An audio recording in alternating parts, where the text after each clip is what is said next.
এক breaking news Bongaigaon জিলাত মৃতদেহ উদ্ধাৰ। বঙাইগাঁও জিলাৰ আই নদীৰ দলঙৰ তলত আজি পুৱা প্ৰত্যক্ষ কৰা হয় এটা অচিনাক্ত মৃতদেহ।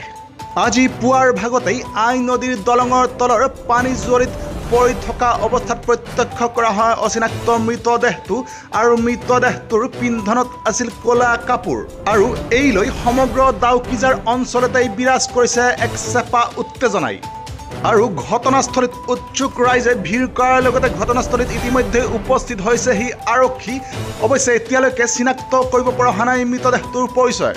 কোনোবাই নিশাৰ ভাগতেই মানুহজনক হত্যা কৰি আই নদীৰ দলঙৰ তলৰ পানী জুৱৰিত পেলাই দিয়া বুলি সন্দেহ কৰিছে স্থানীয় ৰাইজে।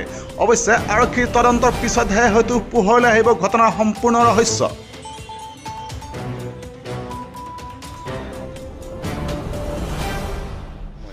আচ্ছা, ইয়াতে কি হৈছে? মানে আমি খবৰ পালোঁ যে এনেকৈ মানুহ এটা বোলে মৰি আছে, তাকে চাব আহিলোঁ। আহি চাওঁ যে তাতে নদীত মানে পৰি আছে নদীত। আচ্ছা আচ্ছা, দেখা পালোঁ মৰা বুলি। আজিয়ে পৰি আছিল ন? আজিয়ে মই আহি দেখা পালোঁ, জাষ্ট আজিয়ে ক'ব লাগিব। আজিয়ে কিবা হৈছে এইটো নাজানো, কিন্তু আজিয়ে মানে হৈছে নে সেইটো আমি নাজানো। আহি জাষ্ট দেখা পালোঁ যে মানুহজন পৰি আছে। মানুহজন পৰি আছে।